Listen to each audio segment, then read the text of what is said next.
de su condición de pobreza, no consideraron ser pobres, sino que se dieron al Señor y a sí mismo a nosotros, dice Pablo, en cuestión de su generosidad.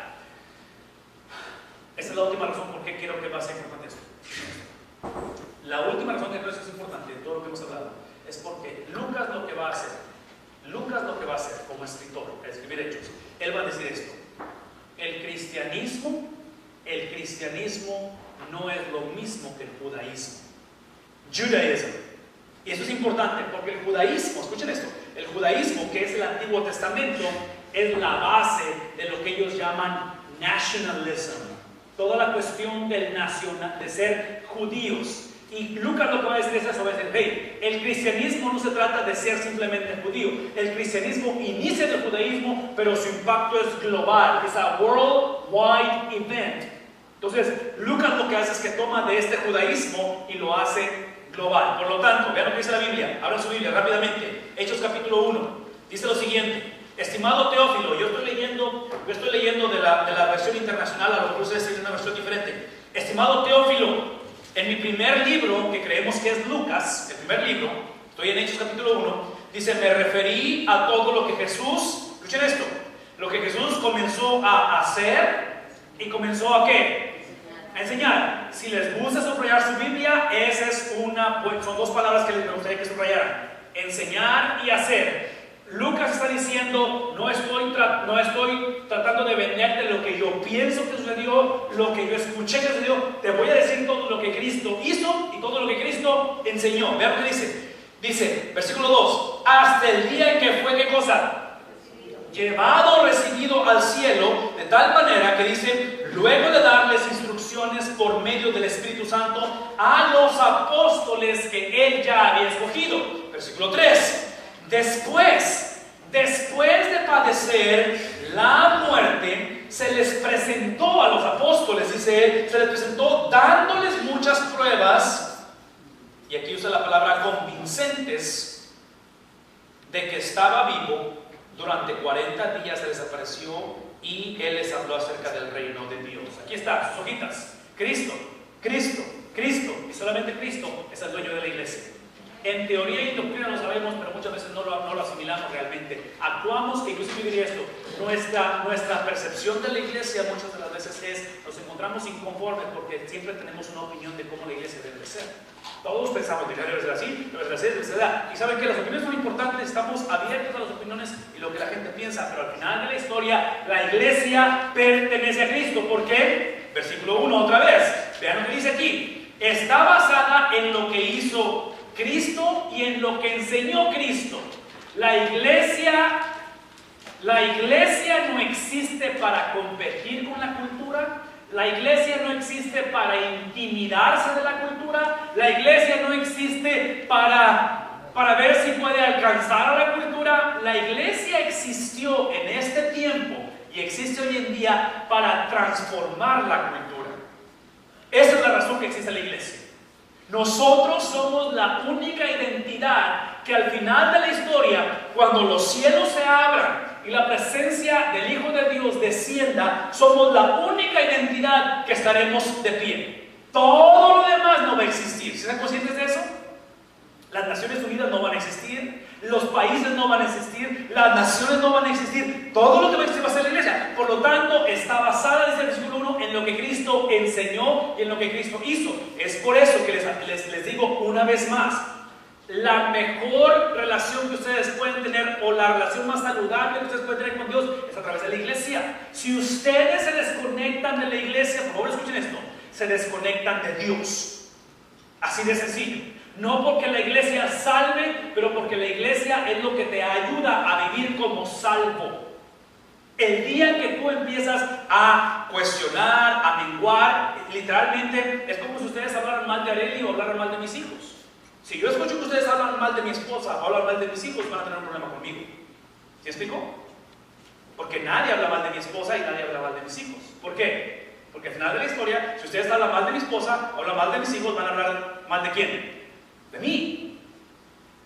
Porque somos uno. ¿Sí me explico? A ustedes no les gustaría que yo les dijera: hey, te invito a comer ahorita saliendo de la iglesia, pero no te dejes a tu esposa porque, hombre, no la aguanto. La manera en que se ríe no me cae muy bien. Entonces van a decir, pues ¿cómo?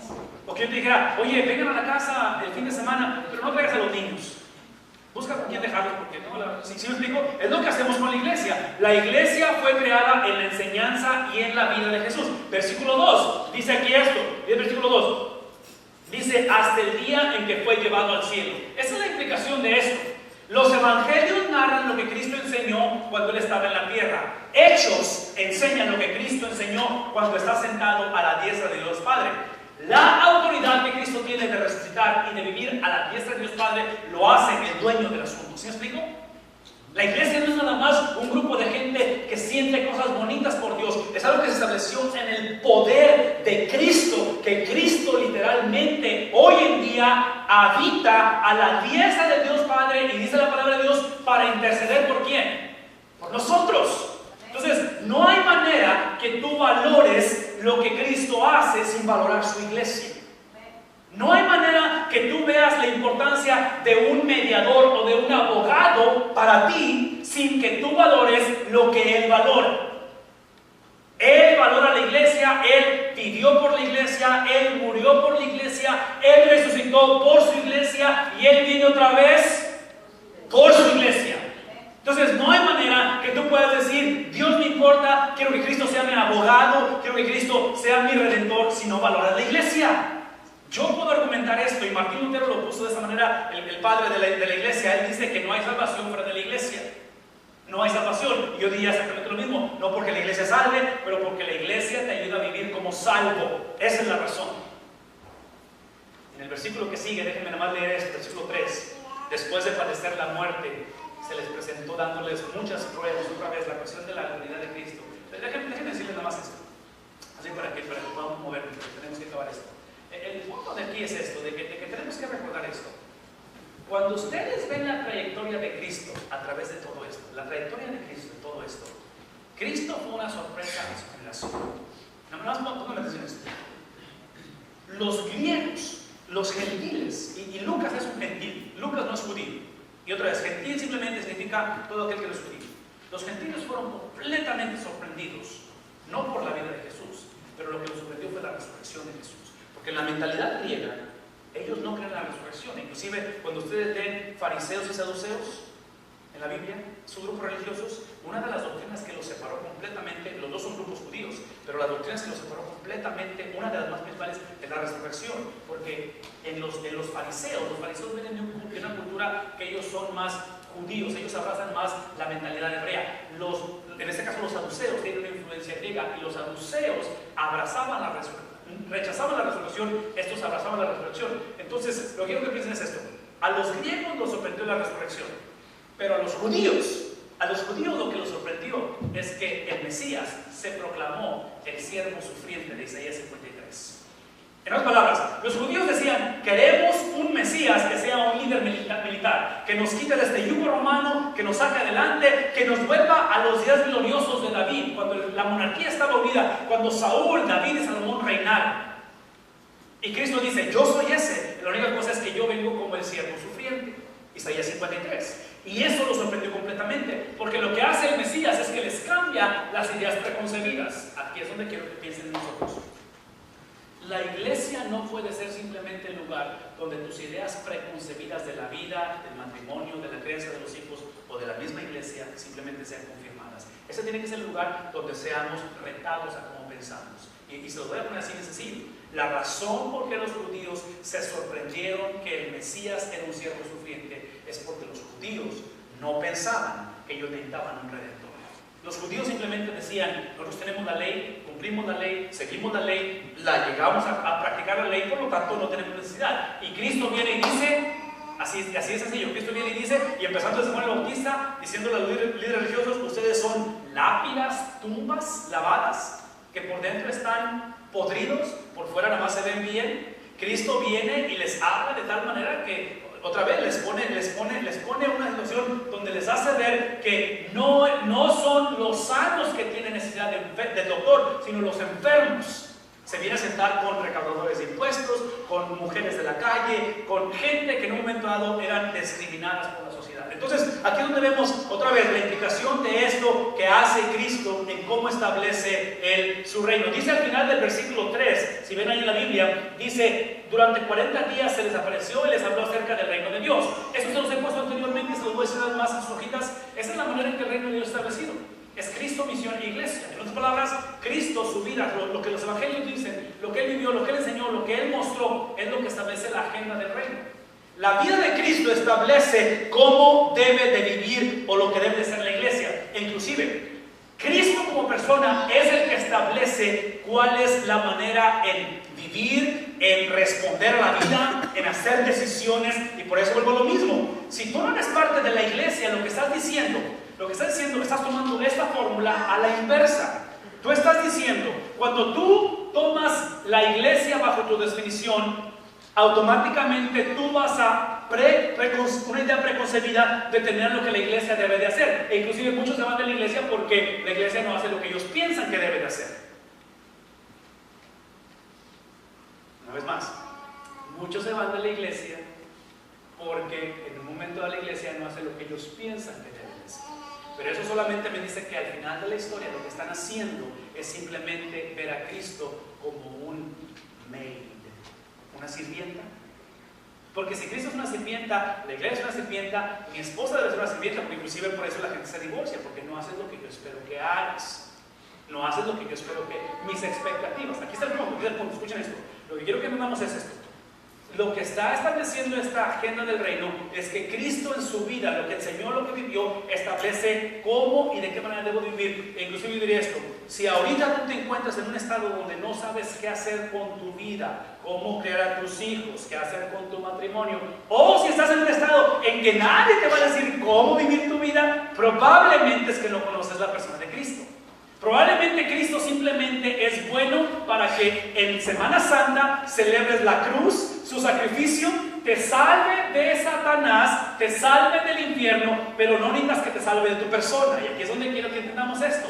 La vida nos enseña, el Evangelio nos enseña que la salvación no es solamente del infierno, la salvación también es de ¿quién? De mí mismo. Porque no hay ninguna persona que sea la amenaza más grande de mi propio gozo que mi persona. E inclusive, por eso es que en sus hojitas está esto en los versículos que siguen, 4 y 5. Porque el 4 y 5 hablan acerca de cómo una vez, mientras comían en ellos, les ordenó y les dice lo siguiente. Versículo 4 dice: no se alejen de Jerusalén, sino esperen la promesa del Padre, de la cual les ha hablado yo. Y luego habla del bautismo. Porque escuchen esto. El versículo 4 habla de que no se deben ir de Jerusalén. Y lo que está diciendo Lucas al establecer esto, está implicando de que esos hombres ya iban fuera de Jerusalén, ya iban camino fuera de Jerusalén o ya se habían ido. ¿Por qué? Porque todo aquel que se identifica con el carpintero probablemente termina como el carpintero. Y la última vez que checamos, el carpintero murió en una cruz. Aquí está el punto. Lo que está invitándonos Lucas a considerar es lo siguiente: de que si tú vas a realmente ser capacitado, we call this in English empowered. He owns the church, he empowers the church. Si vas a ser capacitado por Cristo, si realmente esto tiene sentido, donde Cristo y su vida establece la misión, y la misión define lo que debemos de hacer y lo que debemos de ser, entonces tenemos que entender esto. No podemos seguir tomando decisiones simplemente basado en lo lógico. El problema de la iglesia o del cristiano es cuando tomamos decisiones basado en lo que llamamos sensical decisions. Decisiones basadas en los 5 sentidos. Lo que tu vista te dice, lo que tu gusto te dice, lo que tu oído te dice, lo que tu tacto te dice.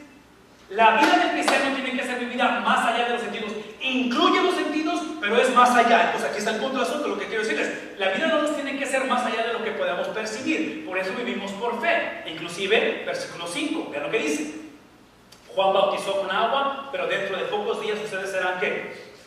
Bautizados en el Espíritu. Se lo voy a poner fácil, porque tenemos que acabar esto. Yo no tengo tiempo para hablar esto, y lo vamos a hablar más adelante. El bautismo en el Espíritu no es otra cosa más que simplemente la experiencia de salvación. Es el bautismo del Espíritu. Nosotros creemos, yo en lo personal creo, y si quieren esto hablarlo después con detalle lo podemos hablar, pero hay dos doctrinas diferentes. Una es bautismo en el Espíritu y otra es llenura del Espíritu. La llenura del Espíritu es múltiple. El bautismo en el Espíritu es solamente una, y eso se llama salvación. Aclarando una cosa, nosotros creemos en lo que se le llama en